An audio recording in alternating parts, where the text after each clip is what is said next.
Greetings. Welcome to today's session of Monday Munching and Musing with Women for Water. This session is conducted with the support of Water Resources Council of the Women Indian Chamber of Commerce and Industry and in collaboration with W4W Foundation and media partner Counterview. My name is Isabel Alvarez. Most of you know me, but just for the sake of this session. And I'm currently holding national president position at the Water Resource Council. We are glad to start the conversation, as I mentioned, Monday Munching and Musing with Women for Water, which we equally refer as Blue Lips.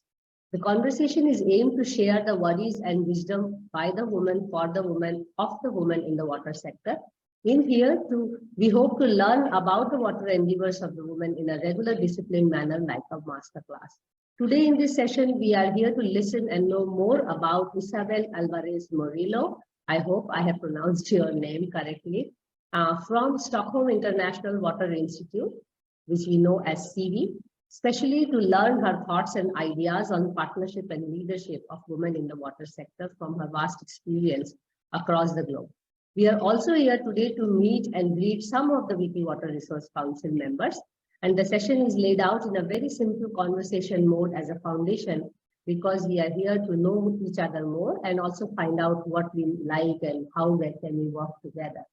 So before I start the conversation, let me quickly provide a brief intro of our guest today, Isabel. Isabel's professional background is in research, design, and management of international development projects in water, sanitation, hygiene, which we know as WASH, integrated water resources management, and water and food security. She has years of experience by working for intergovernmental organizations like FAO, many non-government organizations, and private and academic sector in countries not limited to Ecuador, Canada, Italy, and currently she's based in SIWI. She's currently involved in the development of technical notes on WASH response to COVID-19, climate resilient WASH governance, regional studies on SDG 6, remote support for the implementation of WASH, and support of design of integrity assessment tool and integrity indicators for the regulators in monitoring and evaluation of the WASH service providers. Facilitating workshops and trainings of focal points in Latin America and the Caribbean.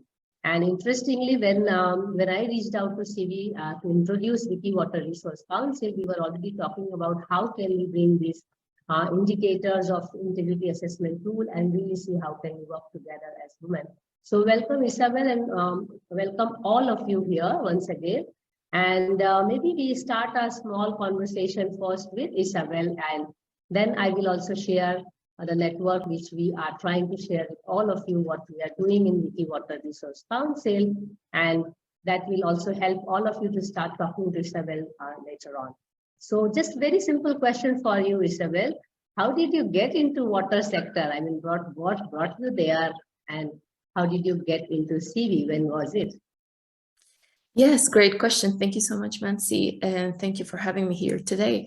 Well, I first started my career in my university years as a bioresource engineer, which is a very broad topic, I guess. It's more like environmental. But during this year, I started during my last year, actually, I started working on a project that was to provide sanitation to schools in Malawi. And there we started working on urine diverting toilets. And I understood then how important it is, sanitation for other parts of the world. Since I studied in Canada, we never had this kind of issues. So it was eye-opening for me to understand that these issues happen all around the world, and that it sounds very easy or simple to fix. However, it's very much complicated, and you don't need necessarily to use one approach, such as engineering. You need to understand social context, and you need to understand other issues. So I guess this is why I started also, after a few years of experience, I did my master's in integrated water resource management, which is basically an understanding of the holistic perspective of water issues, not only engineering, but all the social aspects in those intricacies. So I guess this is one of the ways that I got in more the academic background into water. And then I guess I looked for what would be my biggest interest. I worked on FAO. I saw that agriculture also is a big consumer of water. However, I wanted to be a little bit more closer to the people, to have an impact on people. And I guess having now this role as a program officer in the water and sanitation department at SIWI provides me with that kind of approach to understand the needs of people in the WASH sector, and people including women, people including other vulnerable groups. Yes. Yeah, interesting. So maybe it's a good idea now we get into knowing our WICCI Water Resource Council ladies, so that the next few questions when we are interacting, they can also pull in their set of ideas and questions to them. So please allow me to share the slide, because I will also introduce to you and the people here. There are some new members who will also get to know what exactly WICCI is, what it does, and where do we stand today. Do you see the screen, all of you? Yes? Yes, Mansi. Okay, thank you. Yeah. So basically, as I mentioned, we do represent Women's Indian Chamber of Commerce and Industry. Having said that, the Indian Chamber of Commerce and Industry has been there for quite some time. But as it happens in a patriarchal society, now eventually the Women Council is also in place. There are many councils where Water Resource Council is one of them. It is supported by many global women and leagues and councils or association, you may call it, for example, All Ladies League, Women Economic Forum, which are regular meeting points, and She Economy, and so on. So it's a large, basically a little network of the larger network. The presence is in many countries, more than 50 countries for that matter. So you can have a look at them, and then there are women independent councils in each one of them. The founder of the council from India is Dr. Harveen Arora Rai, and she is currently holding the position of advisor founder of the Women Chamber of Commerce and Industry, and it means all the councils are within that, and she's also a member of all the other global centers, as I mentioned.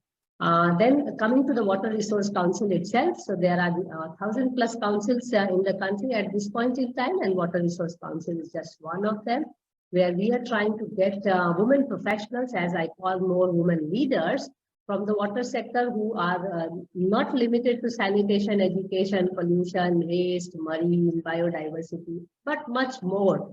But just to clarify that it is more on the professional side of it and leadership side of it than looking at grassroots women who are really working, as in, who are on the vulnerable side of, or beneficiary side of it. So it's more to create leadership in the sector so that the presence of women is increased, because right now we have less than 1 in 10 in India.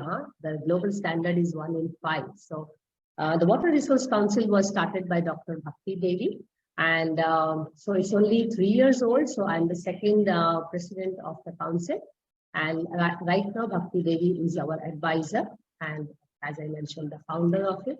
And the idea here is to get over this whole syndrome of women being the vulnerable part of, or the voiceless part of it, of the water side, and talk about women being the voice of it, or women address the valor side of the women, what they are doing, and amplify and acknowledge their work and appreciate their work. That's the whole idea of the Water Resource Council right now. So we are basically taking it as a starting point that we are the leaders of the sector. And so one woman leader is already representing hundreds and thousands of women who are working on the ground. So that's the whole idea of looking at it. And how can we then look at going a step further in capacity building and leadership, So we are just a step away if we talk about it, because since independence in India, we have had only 2 women ministers, very few bureaucrats aligned to this kind of things. So can we go a step further and take real leadership position beyond this leadership which we are already holding? Make joint policies, make a lot of noise about some things which are going on wrong, so stand for typical things, and so on and so forth. The role of a typical leader. So, so what we are considering in WICCI Water Resource Council is that we continue doing what we are doing, but once we are a council member, we have an additional responsibility as a leader. So you continue doing, if you're working in the water pollution sector or water education or waste, you do that, but then this is an additional work you do as a water leader. So you can utilize this position, or women in this council members can utilize the position, negotiate with the government, negotiate with the corporate. So these facilities are available in the council and they can capitalize it and exploit it. So more of opportunities, they are encouraged to engage with the society, get into press conference and talk about the status of water, status of women, and utilize the platform as much as they can, which as an independent practitioner may not have been so possible so far. So we just kind of provide a platform through the Water Resource Council. So there is a plan for 2 years. Every leader would like to have a plan. So within this leader of leadership, so it's kind of plan which I have charted out and a kind of plan which our team would like to chart out. So my plan, our plan. So build a collective. So right now we hold a network of nearly 75 women through the council and expand the network. So in my 2-year span, I at least wish to have 100 women who are representing all the states of the country. So we have quite a representative of across the states, and my junior colleague and scholar who is going to share with us an interactive map which we are going to launch today.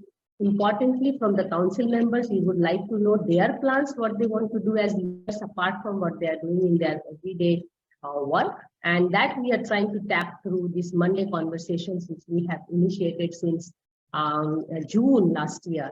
And we are trying to get one woman every week and just learn what they are doing, what kind of activities they do, what kind of opportunities and challenges they have. And this is kind of an offshoot which Government of India is already taking up initiative. And they have done a lot of work on documenting women leaders from across the world and across the country. And we want to take it further and just focus on the women professionals. So this is what was done last year with SIWI, UNDP, and Government of India, a kind of a compilation of women leaders from the grassroots. But having gone through it thoroughly, we realized that there is some kind of a gap of tapping the women professionals who identified these women leaders. So that's where our load comes into picture. And we are doing that through Blue Lips, as we call it. So as I mentioned, right now we stand like this today. As of January 2023, we had 5 rounds of nominations, and the 6th round is open now. And it is through filling up the nomination and really self-nominating or nominating someone else who is, we think is really good enough and wants to do leadership role additional to what they have been working on. So I will stop sharing here, and Harshita is going to play the interactive map, which we have wanted to launch with you, Isabel, and also all the members of the WICCI Water Resource Council who are present here today. Over to you, Harshita. Good evening, everyone.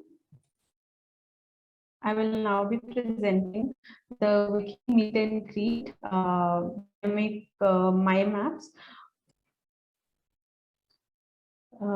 So as we can see, we are women from all sectors all over the world, and coming to our India mapping, we are as of now 58, over 58 women in 27 states and many more 60s, more than 70 as of now.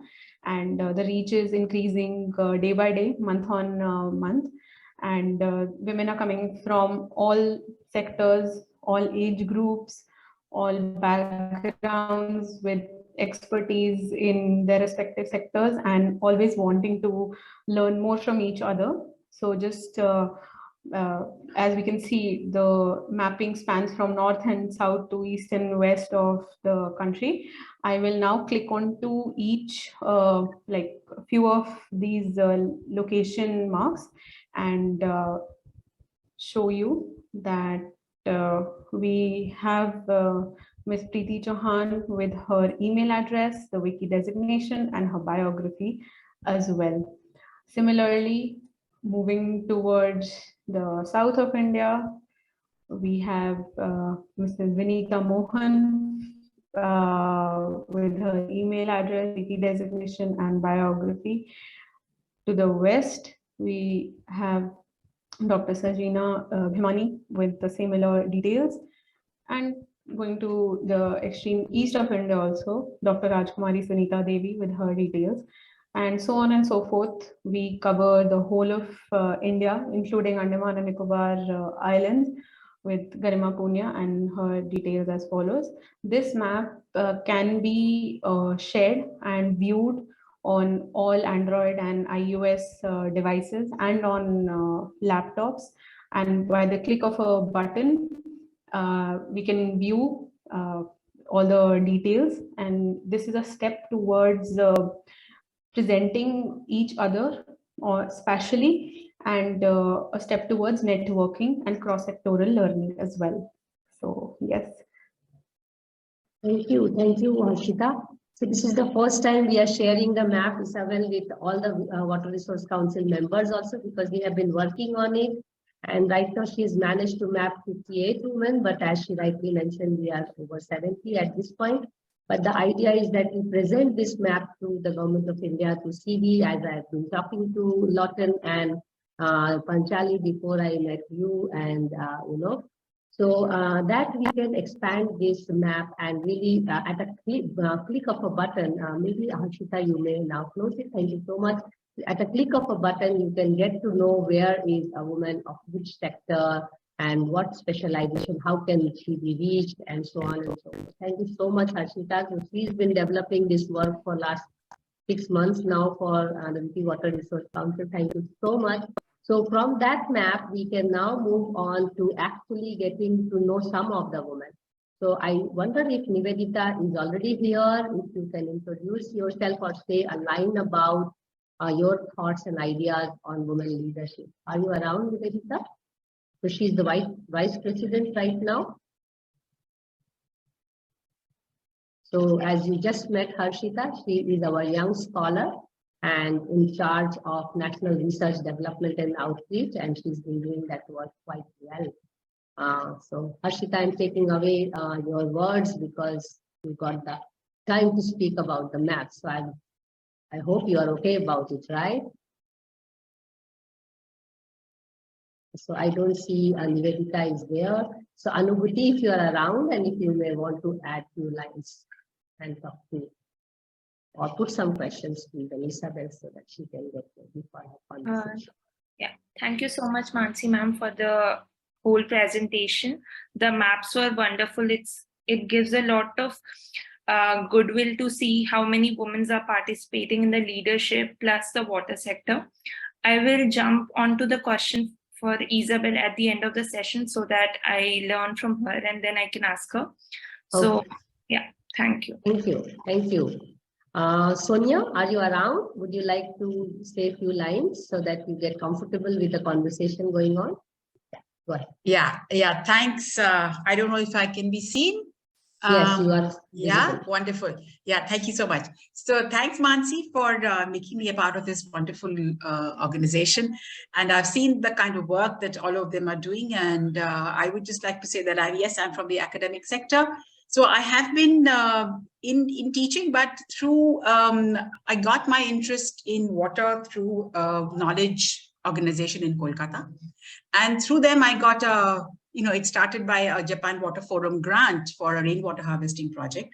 And from then I could understand that the rainwater harvesting was not in isolation. It was part of a sanitation project and what you do with the wastewater. So it became, an obsession with me that I began to research on that.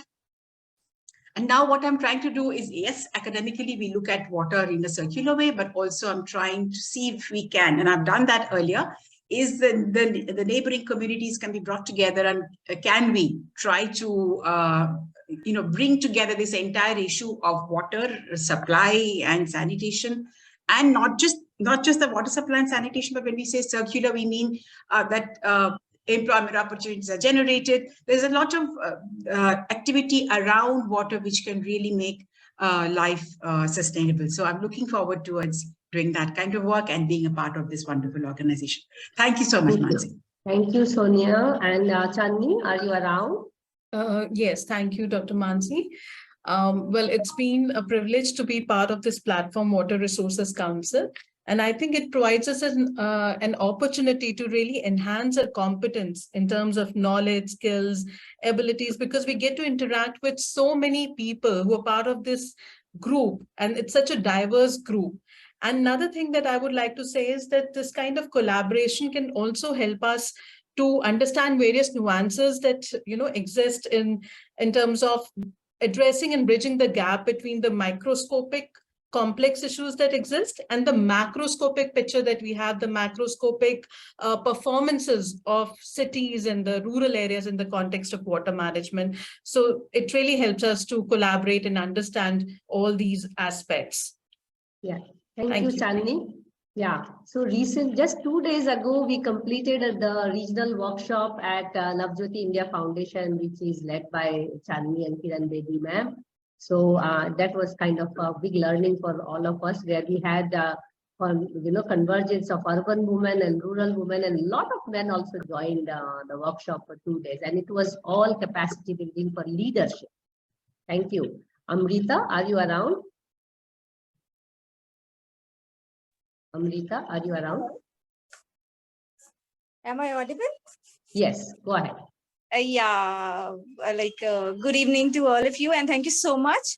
I'm a newly inducted member of WICCI WRC, but I'm indeed glad and privileged to be a part of this network of women where they all are doing so much wonderful work that it definitely keeps you motivated.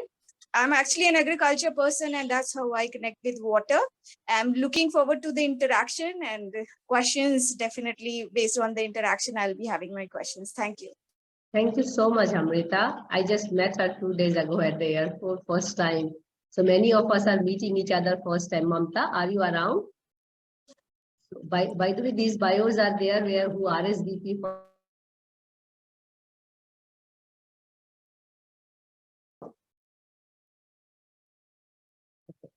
Sunita? Okay, I will keep on moving. Ekta? Yeah, very good evening to all. First of all, thanks for this opportunity to connect with so many women leaders in the water sector. My vision was to connect with women and create employment for them and taking care of the environment as well as the social aspects. And it's a wonderful platform where all women, it's like connecting the dots from the different geography of India and then working together for the welfare of social as well as the environmental benefits. Thank you. Thank you. So next regional workshop is hosted by Ekta. So all are welcome. Swam, are you around? I don't see her. So maybe Ranjana, I see you. So please go ahead. Yes. Yeah, so thank you, Mansi. For me, it has been a wonderful journey, the short time that I have been here. And I'm very pleasantly surprised to see so many women working in the water sector, and the fact that, we all want to get together. So I work on curriculum since I'm in the university. So what more we can do in curriculum development, how girls will become the leaders of tomorrow. I'm very keen to work in that aspect, that area, and would be happy to ask questions. Thank you, Mansi. Thank you. Thanks, Ranjana. So I'm teaching right now with Ranjana. So that's how I'm connecting with all the women around here. So Sajida, are you around? I also see Lawton, you have joined. So maybe after I complete the introduction of all, maybe it will be a good idea to have you. Shelly, I see you around. Please unmute. Hello all. Hello Mansi. Hello Isabel. So as you see, we coming together itself is such a positive sign, and I really have to thank Mansi for bringing us all together, because we've been working very independently in our own ways, but Mansi very beautifully is curating a lot of work together with all of us, and I'm really happy to be part of WICCI, and yeah, together we all strive together. Thank you. Thanks, Shelly. I have to still meet you, huh? Megha, yes, are you around? Mansi, looking forward to. Yeah. Megha, are you around? Megha Barve? No, I don't see her. So maybe they will join later. I don't see Vidya also. Vidya, are you around? No, I don't see you. Okay. Shweta has some medical emergencies. He has already mentioned. Nidhi. Okay. So that's the little introduction out of the 74, but this is more of a representative sample, Isabel. So you get a little bit of an idea who we are, and you also got to know that the women are from education to grassroots activity, and there are some women who are scientists also. They will join probably, who have not yet joined. So getting to a conversation with you, and I will request all the women also to engage in the conversation. But just to set the ball rolling, my first question to you will be your experience of working across continents in the water sector. What kind of similes or patterns you are seeing? Thank you for this question. Well, I have been working in different parts of the country, in different parts of the world, in different continents, but I have, I guess, been working in the same topics. So it has not been like a very big difference, I would say. It depends in terms of what kind of aspects we are working on. So, for example, if we're working on climate change, or if we're working on WASH, those are two very different approaches. But mostly my work now is based or is focused in the Americas, so mostly in Latin America.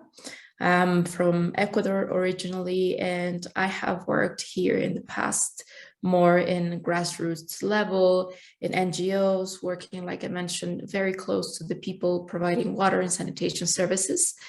So that was like a very good experience that you can somehow extrapolate and understand that mostly in Latin America or the rest of the countries, they face similar challenges. So I guess now that at SIWI we're working in terms of bridging those policies and governance, water governance at those stakeholder levels, at the institutions, and to bridge that with the actual people. Who are the beneficiaries of that? So I guess for me, we're facing the same problems overall. However, I think the solutions and the approaches can be slightly different because of the context, because of the culture, because of how we perceive the importance of water and sanitation in different contexts. So I think it has been very enriching to understand that. And I'm sorry if I cannot provide more examples. I'm mostly working, like I mentioned, in Latin America, but I have also been in Angola and seen, some of the differences. And like I mentioned, the problems are the same. The approaches and the solution and the social context, they tend to vary a little bit, of course. But I'd say we provide some kind of tools that can be adapted to most contexts. So I think that's one of the key, the key solutions that we bring. We don't bring something that is standardized for everybody. We think that it's standardized. No, it's actually, we bring methodologies in which stakeholders can bring their opinions, and it's quite flexible. So I guess in that way, we are able to capture all these differences, and we can capture the context and the different solutions that are more adaptable to each country. Interesting. So maybe it's a good time that we get Lotten into the conversation. So Lotten, may I request you to give a brief introduction of yourself, and also how SIWI is developing this indicator-based framework, as Isabel is also talking about. Because when I reached to SIWI, especially you were the first person with Panchali who were interacting with me, and you were also suggesting me how we can, adapt and really start working on using the framework. So over to you, Lotten. Okay, I'll probably with my camera, so I will not turn it on. So I'm Lotten Hubendick, I'm Program Officer at the Water Resources Department. Been working mainly on the program supporting governments and implementing, water governance programs implemented by UNDP country offices in different countries. Yeah, so we've been in contact since this autumn and see how we can collaborate with the council. We're still trying to find the right ways how we can connect our work and yeah, to the work that you are doing. But I think definitely it's a very good opportunity for, I think, both organizations to find a way to collaborate. Yeah. I think I will leave to Isabel because I'm not prepared for this. I think it's better that Isabel presents. Yes, yes. Thank you so much, Lawton. Because you and Panchali Saikia are the people with whom I have been interacting for quite some months now, and we have been, fine-tuning the proposal and how to really expand this network and how to conduct this leadership and partnership programs, and so that we can have more women on board and increase the women representation in the country in the water sector particularly. So I also encourage all our women here from the Water Resource Council to even chip in whatever are your thoughts and ideas about it, because then only we can have it more as an interactive session, So just jump into the conversation and share your mind, and heart as well. So maybe anybody would like to just unmute yourself or raise your hand so that I can get to you, okay? Okay, I don't see any raised hand, but please feel free so that we can make it more conversation based.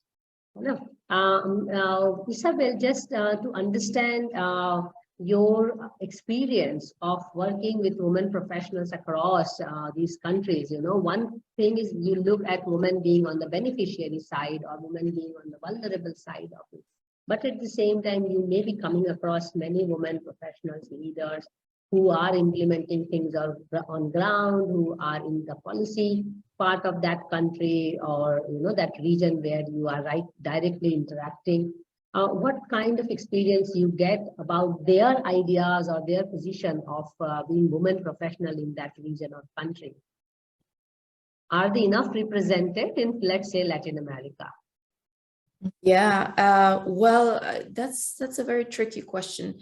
I would say that when it comes to workshops and participation and including women in the conversation, I think we have had a very good experience in having like parity in terms of women being present in the conversation. I think we have achieved that.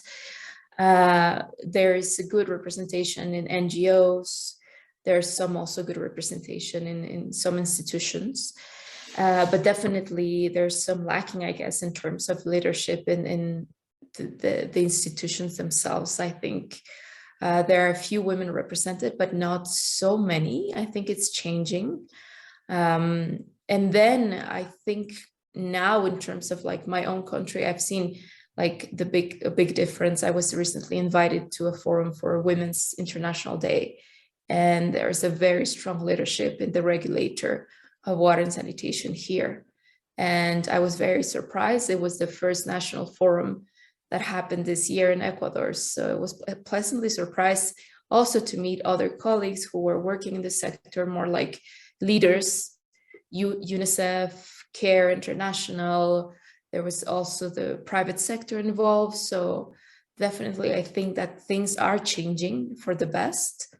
And at SIWI, what we try to do right now is to involve women in leadership positions and in more like facilitator roles, presenter roles, to kind of like break the dynamics, that we usually have of having men as leaders or facilitating the discussions. So we really try to break this dynamics that have been more common in the past. It doesn't mean that we don't include also men in the conversation. It just means that we try to create more like a stable and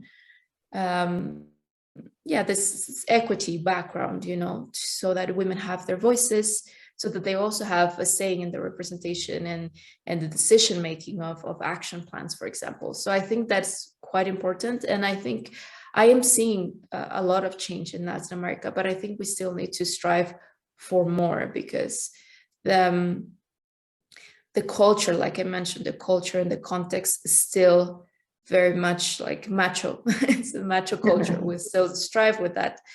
But I think having strong women representing the water sector, which is usually men, I think it's a very big step forward. Yeah. I think I will get Chandni in here because just recently we concluded this workshop in one of the most macho states of the country, if I may say so. But then we saw some wonderful women leaders. So Chandni, would you like to reflect on that, what Isabel is saying? Go ahead. Yes, because I work at the grassroots and I also represent lots of women in Haryana who come from that which is more of a patriarchal background. So we do have, a lot of success stories, if I may say, of women working at the grassroots, but they still have lots and lots of challenges that they have to face. So I just wanted to understand, Isabel. So, I mean, how can we bring in more, how can we address this gap in terms of the policy issues, specifically the women who are actually, who are not allowed to even step out of their houses, and they're working on water. They do not have any decision making, in when it comes to water sector, but they are the ones who are vulnerable and who are actually working also on ground. So where do you see policy issues, policy addressing these kind of gaps? You mean the gaps of not having the voices of women represented? Yes. Yeah. I think it's quite difficult to actually create policy that does not include those women if you don't hear them, if you don't invite them to the conversations. I guess one of the good practices that we have is what I mentioned, with this tool. We try to involve as many women as possible coming from different backgrounds. And it's important to understand that women have a specific role in the household. We mentioned this actually on Monday. It's not just women, but mostly women, that when they are invited to conferences or if they are invited to forums, we have to understand that they are giving up a big part of work, tasks at home. They need to, leave your kid with your mom or like that kind of thing. So sometimes even these small things that seem very small, you need to be aware that at least for rural women, that's the reality. You need to understand that you're taking time away from them, and that is more costly for women because that involves taking care of the kids, taking care of the duties at home, taking care of the work, the labor. So it has a higher cost for women to actually be able to participate. So I think the first thing is to understand this implication, and second, to create a space where women actually can do that, So in previous workshops, we have provided, like if women need to, for example, stay in the venue, provide that opportunity for them to stay in the venue, not let them go back home very late, and provide some circumstances in which they can feel safe, that they can participate without having this regret of leaving things behind. And once you have women around the table, you need to create this enabling environment of how they can feel safe to actually share their voices, because that's not usually what happens. And this is why I mentioned that in roundtables, where we often give the role of the leadership to a woman in the water sector. So then this kind of like relationship breaks, and then there's some safety, and there's some connection, and then some trust that is created with the facilitators and with the presenters. So those are like very small things that actually I think that it's creating more and more change in terms of having voices being represented in this decision-making discussions and workshops, who will later on enable policy that is created better for the needs of women and the vulnerable populations. Yeah, thank you. Interesting. And I think we recently spoke about it, and Mansi, we're working under the leadership of Mansi, and we as a council decided that for all the regional workshops, we would create an enabling environment where women can actually bring their children also to the regional workshops, and we can create creches or create spaces for them. So yeah, thank you so much. Great. Yeah, we were also discussing in the recent regional workshops that we should have to really move some papers to ensure that all government offices also have these, facilities for women to feel more comfortable to move out and walk. Because as you rightly mentioned, children and family is a cost which they have to really bear when they get into leadership. And when we read through the literature, we also come across that this becomes a big hindrance in the life and career of women to decide whether to chart the path of leadership or not. Even if they reach up to the professional thing, I feel that the path to leadership is a step further than being professional in the field. You become a public good than remaining as a professional, and that requires a huge cost, which you have to see what trade-off you can be bearing. Maybe I just throw the next question, and maybe some WICCI lady can also add on to the question which I have for you, Isabel.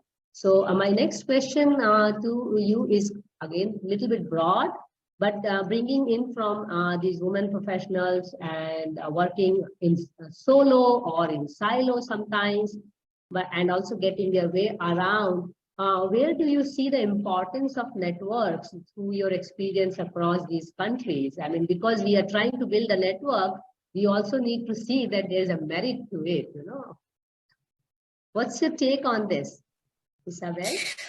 Yeah, great question. I have maybe 2 points and maybe some anecdote to share with you. I guess also when we have these forums, platforms, meetings, I've seen in the past, and I've been part of it in the World Water Week, for example, there are specific sessions only for women professionals. And then we're able to create a WhatsApp group and share invites and share and actually even work together with different women. So I think that's one of the very easy low-hanging fruits mechanisms in which women can connect. I guess WhatsApp is one of the tools that it's kind of like available everywhere, and a lot of women can connect through that. And then as a particular experience, I think it's mostly like a kind of individual work that each one of us has to do in terms of mentoring other like younger women or having a mentor for ourselves. I think it's really important because for me, this has been an essential part of my career to have a woman as a mentor, which has had a lot of experience in the field, and she's worked in UNICEF for many years. And this connection happened exactly in a World Water Week, where you have a lot of people who are coming from the sector, and this person came to me and she offered her help, and she has been offering her help ever since then. It's been almost 10 years. So I think having that connection with another female who can help you, give you a hand, guide you in your career is very important. And one of the lessons that my mentor gave to me was that I need to do the same for other women. That's very important. I need to do the same for other women, especially those that are like recently graduating, who are not probably receiving the help that they could, just to provide this platform. And this is, again, on an individual level, something that I guess everybody can do and should do. And it's a good practice to create this female network and empowerment, I guess. Yeah, I think you raised a very pertinent point. So I will just jump into two young scholars who are here, who are our council members at a national and international level. So we have two representatives I will invite.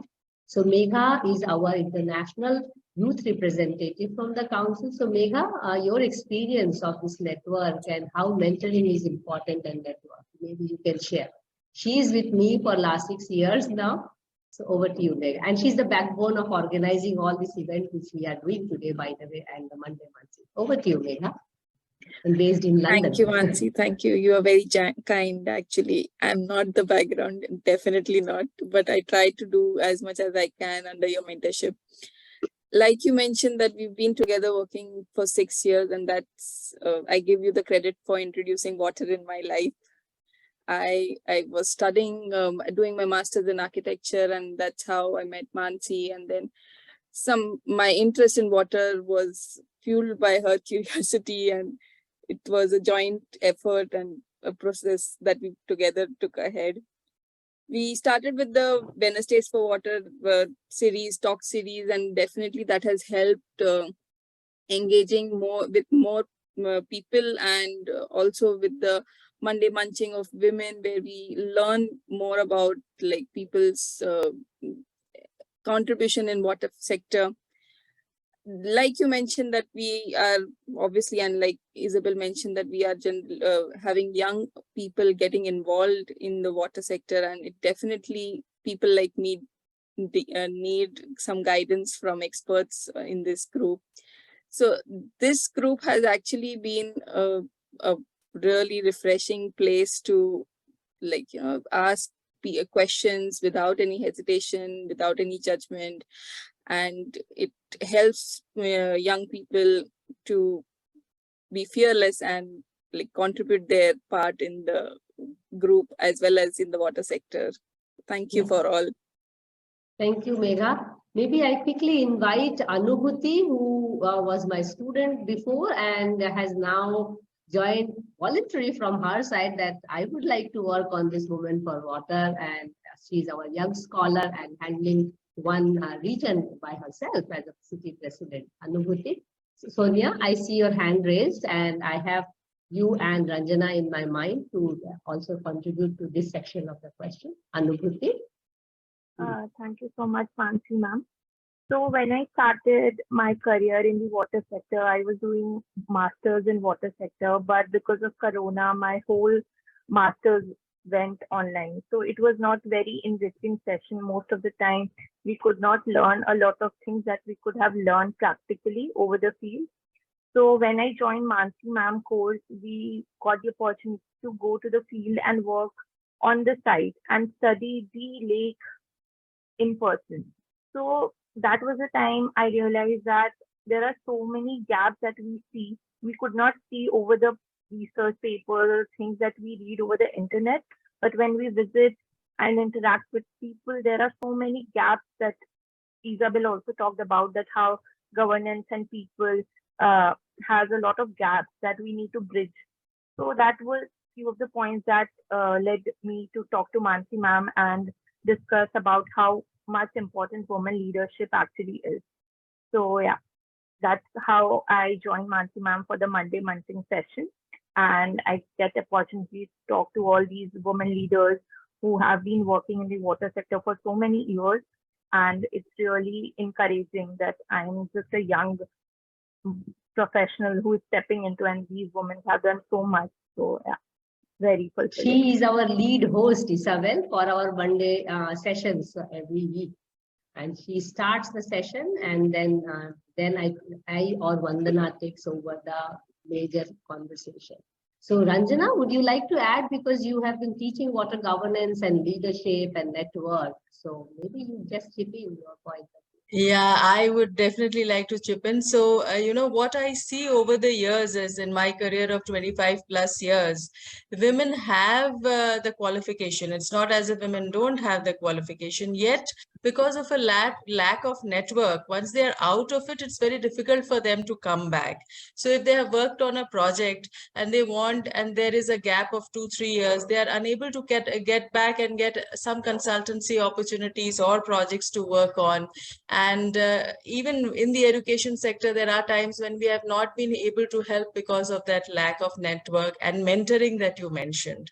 So perhaps some more on that, if you could share your thoughts on mentoring, it would be really, really very, very important. Where are those mentors? Are we those mentors? Then if we are the mentors, where are we? So that's something that I would want you to, say something about. Thank you.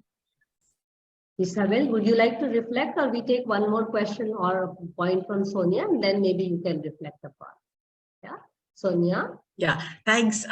It's a wonderful point raised by Ranjana, and I can understand that my question was actually coming from there because we were talking about networks, and I was wondering, Isabel, whether or not to be negative, but just the opposite. Have you, in working, have you felt resistance or indifference from women? Because when I was working with the grassroots, I was not prepared for it. I thought, well, I'm doing a project in Redwater, I'm sure they'll be very happy, but they weren't. They were extremely resistant to it. And the first half of I think 75% of the time went in just counseling them. And I'm not an expert counselor, so I had to really learn my steps into doing that. So what is your thoughts? I think we connect with Ranjana when she says that mentoring. So how does that work, and what is your experience? That'd be lovely to know. Yeah. Thank you. Thank you for those questions. I have not encountered specific resistance from women, as far as I understand. Mostly at least in Ecuador, when I was working in grassroots, it's been mostly from men, the resistance, very much so. I was not considered a woman yet. They will call me girl even. So that was, I was not considered an engineer. I was considered just, so it was very, very difficult in that sense. Yeah, social worker at best. Yeah, exactly. Not even an engineer. So yeah, so I guess most of the resistance has come from men. And I think in terms of like mentoring and finding the right person, I guess there's no recipe for that. I think you need to be able to find someone that aligns with you in terms of personality, values, in terms of what you want to achieve. If you find, as a mentee, you need to know yourself a little bit to understand what are your expectations, what are your desires, your values, what you want to achieve, and to meet as many people as possible to see if those values align. So for myself, I have currently now, it's a platform that is called PMP. I'm a program management professional. And this is an international network in which they offer also opportunities for mentors and mentees to connect. And definitely that goes, like I mentioned, it's not a recipe, it's basically having conversations, understanding the profile of the other person, and to see if there's like a match. I'm sure that there are several platforms that offer that, but my advice will be to get involved in as many conferences, as many forums, and as many, even on LinkedIn, I have received the messages from people, just cold messages saying, hey, like, I really like your profile. Should we have a conversation? Do you have some time? Could you expand on this? And I'm always happy to learn, to share with people. And I have done that very recently, actually, with a couple of young women professionals. They wanted to learn more about SIWI, what do we do? Because of course they don't find all these experiences on the website. So I guess is that there's no specific recipe, but I will agree that you need to expand your network. You need to be able to be present in this type of conversations, be bold. That's one of my mentors told me once, you're bold. You're actually very bold. Other women didn't approach me at all. You were the only one who asked me for my business card. Back then, like again, 10 years ago, when I finished my engineering degree, we were very few women in the engineering department. And we at McGill University, they created like this sort of like, it was like 1 hour just to share. And they invited someone who was a professional coach, who was also an engineer from that university. And she was so open for questions, but a lot of women were not, they were very shy, they were not bold to go ask questions. And she told me, you were the only one who actually asked me for my business card, who actually asked me to follow up, who actually was proactive and asked me to get a coffee with me. And ever since then, again, she's been my mentor for over 10 years. And she's always open to help me when I need some counsel or some advice. So I think that's also part of us, sometimes we're a bit shy. We think we might not have the right questions, or is it like not the, yeah. But I think we ourselves have to work on that. We need to be more bold, you know, to ask the questions, to follow up, to be open also to criticism or to advice, to counsel. So that can help, you know, to bring these connections. Yeah. Thank you so much, Sonia and Ranjana, for asking those questions.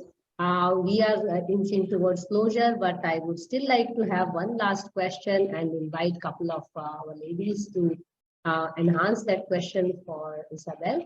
So if we are building this kind of network, definitely when we reach out to already busy women who have to take up this additional responsibility of leadership, you know, there will be some kind of expectation from them. They should benefit also. It's like a co-benefit or win-win situation, because network as such don't benefit, but if each of us benefit out of it, the network benefits, you know. So from your experience of working in SIWI itself, mentors network, and which is why I reached out to SIWI to support us in our initiative. How can we really enhance this network and also keep it going, you know, sustaining a network or a team, because with every leader, the priorities and things will change. I mean, so what are your experiences? And maybe before you answer, I get some people from the council members, because if they have joined, I'm sure they have some expectation how they can co-benefit, what they can contribute, and what they expect from the network, you know. So may I invite Amrita, if you may like to add something here, and then Isabel can take, and Ekta, so then she can take up the question and we wind up for participation. Yeah, go ahead, Ekta. Thanks, Mansi. So basically, we need the women to be supported financially, and for that we can support and motivate them for the entrepreneurship. And I think the network and can support for their ventures, as well as they can help for the so many things, because entrepreneurship is not a sole thing. That needs a network as well as the support from the like-minded people. It can be on the vision or it can be on the professional front. So, and the one thing I feel that there are so many policies, and many policies we are talking about also, but there is a gap between policy making and the policy implementation. So if the policies are made and not at the implementation level, then that will be only in the books. So we need the real working at the grassroots level, because I can see I'm also working with so many women at the grassroots, but they are not willing, and even they don't know about the various policies that can help them to support. So they can create work from their own homes and look after their children as well as the family and the social responsibilities. So we should work on some policies to strengthen this network and support them. So this is all that policy making and implementation. Yeah, thank you. So it's a very good suggestion. We have to work more on it. So Amrita, would you like to chip in something before Isabel responds to us? Amrita, Vidya, you have your hand raised. Maybe you can chip in. Sorry, your introduction was already done. Go ahead. Unmute yourself and unmute yourself. Yeah, sorry, I was traveling, so I got in late. No issues. But hi, Isabel. Good to connect with you. One of the questions that I have in mind is a couple of them actually. Now, if we are talking about women in water, we are also talking about women from maybe the indigenous communities, from, you know, the communities which have a traditional knowledge of water management. And how do we ensure that when we go in to interact with women from such communities, or any community, all communities, there are women who have a traditional knowledge which is kind of getting eroded. How do you kind of balance between the traditional knowledge that they have and the new knowledge that we are taking in from our end, like, you know, the so-called technical aspect that we go in with? against their traditional knowledge. So how do you kind of become sensitive as not just a woman, but also as a technical person when you go in to interact with these women? Okay, how do you maintain the balance? And what do you give priority to? Okay, so that's how to marry them, how to marry these two different women groups. Yeah. Isabel? Yeah, and this, sorry, one more question.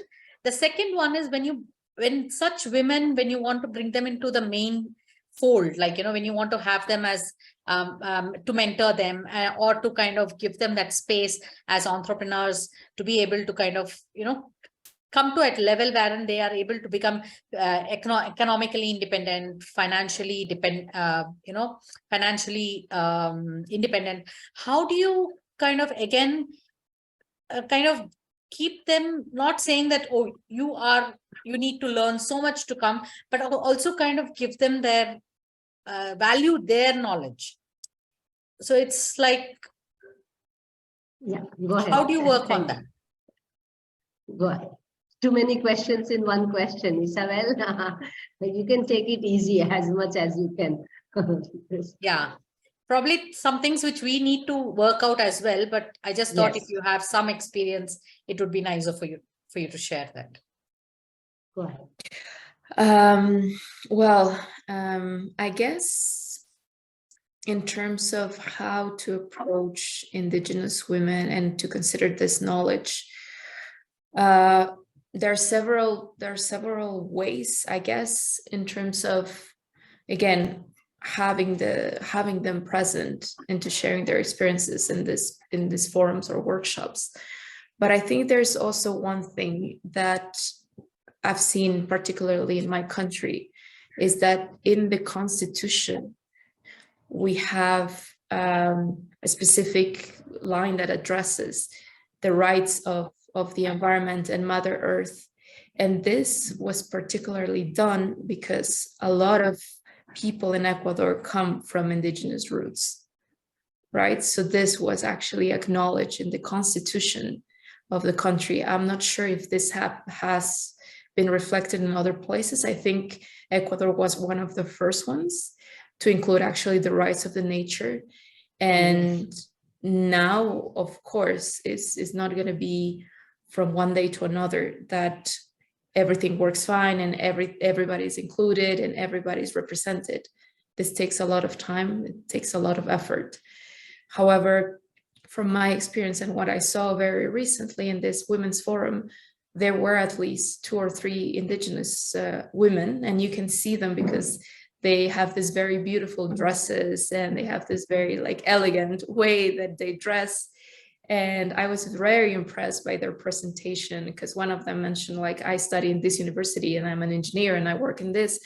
So she raised very, very important points. And I think the regulatory agency who was in charge of actually providing this forum gave the opportunity to women to share this. And at the end of the forum, there was a pact to actually implement some of the actions that were raised by the women there. So I guess in terms of the policy level, you think it will be interesting to learn more about what other countries are doing, but I can share this with you. In my country, it is at the constitutional level. So that is already a big step. And actually implementing things in the ground, that's where things get tricky, and I think that's where we need to share more experiences. Currently, what I can share more in a practical way, if you want, is that I'm the gender focal point of my department, and we have been currently doing some research in terms of the best practices in terms of policy, like what countries are more advanced, but this is an ongoing work. It's not something that I can share just yet. And currently with UNICEF, we are working and developing specific criteria for the inclusion of women, for gender equity, in one of our big tools. This is one of the main tools that we use that we have been implementing in many countries, which is called the washbat. It's basically doing this diagnostic of what are the big gaps in the sector, in the water and sanitation sector.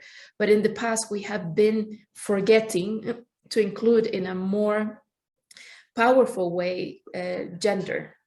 We have been doing this more cross-cutting, but this new approach is to actually go full on and to understand what are the needs of women. We have been doing this in the past, actually, but just like an experience that was not standardized for all the wash baths. And this happened in Bolivia, and a lot of issues were raised in terms of gender equality. And when we had this opportunity to engage with those specialists working in the field, working with communities, working in gender equality and protection, and also children, we learned that women actually face many, many things that we didn't understand in the past. So a lot of the things and issues that were raised, and maybe I can share one with you that I shared recently, is that in Bolivia, the water meters are inside of the home. Most of the other countries are outside. And maybe this sounds irrelevant, but the fact that they are inside means that usually technical people who are men have to enter the homes of women, and this puts them in a very vulnerable situation, because this could be in the day, and the husbands or maybe the men are working and they're staying home with the kids. So these things, if we had not included these specialists who are in the field, we wouldn't have been able to understand what are the circumstances of the women, particularly in these vulnerabilities, you know. So I think that's one of the ways that we can start doing things, understanding water, like what are the best practices, what are other countries doing, like what are the best examples, how can we best include people that have the knowledge, that can share this knowledge with us in our conversations. So, but I think this is an ongoing work. There's no silver bullet. There's no easy solution. And I think the more that we learn from what other people are doing, I think, and the more that we can understand these lessons learned and apply them into our own work, I think it will be the best way to go in the future. I think you put a very important point here, Isabel. Thank you so much for this point, that we have to learn. I mean, the point which Vidya raised, rather than thinking that we have to teach, it's more about how can we learn. And I will bring back the experience which me and Chandni recently had, when we had on the dais from one of the strongest women in the country to one of the strongest women from the grassroots at the village level, and they are sitting on the dais together and sharing their thoughts, and there were patterns which were seen, you know, whether you talk at a country level, whether you talk at a village level. And if we can learn from that there are a lot of convergence, and the fact that we have to learn how to be more inclusive and accommodative in bringing all kinds of women together, and not make any discrimination in that who is educated in what way, in which university, who knows what. Wisdom is wisdom. You know, wisdom has no boundaries and no degrees. So I think that's a good point. And to close this conversation here, may I tell all of you that for Isabel, it's just 7:30 in the morning. So she really got up very early in the morning for this conversation with us. So if I have missed anything, we now know each other from SIWI group. So Lawton, if you want to add few points, and you also got a first-hand, you know, experience of all these women about whom I have been talking for nearly 4 to 5 months with you. Would you like to have some last remark for all of us so that we can take that to the conversation back to our desks? No, just to say that it was very interesting to hear from everyone. And before I just read about it, like on a paper, I mean, so it was a totally different experience. Actually see the faces. I'm sorry, I can't show my face now, but and to learn from you and understand, get another understanding what the network is actually about. I think this was really good. Yeah. So now we can take the paperwork a little bit further, you know, because we have been working on the paper for quite some time, you, me, and Panchali, you know. Yeah. So now you know these people in real, and we are really hopeful that we can apply some of the learnings which SIWI is utilizing to expand the network, to strengthen the network, and also do the indicator-based leadership and partnership programs with SIWI. And that's the idea which we want to learn, co-learn rather than, and we are doing all the regional workshops and already started planning for the national workshop for women leaders. We hope to touch 100 by then, and I hope Harshita will be also kind enough to map those 100 by the national workshop time, which we are anticipating sometime in the winter. So that will be nice. And Lotan, I finally see you here. Yeah, now it That's worked. I nice. tried again. So yeah. Oops. Yes, good to see you. Thank you so much. And thanks a lot for all this work you have been doing, all these women. May you all remain an inspiration to each other and many other women and all other people around in the country and in the region. We are grateful to have learned from your water endeavors in this brief conversation, but importantly, exchange notes and thoughts from each other. We look forward to coming Mondays. We will continue our Monday munching and musing with Women for Water to really understand each other and keep this trust building process and keep this partnership process going.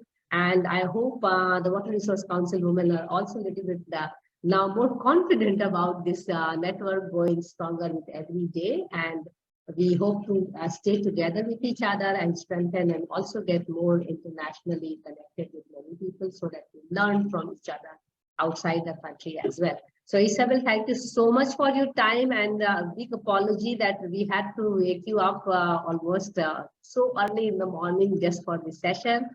And when we finalized this date, neither you nor we were really aware of your geographic placement that time because it was finalized quite some time ago.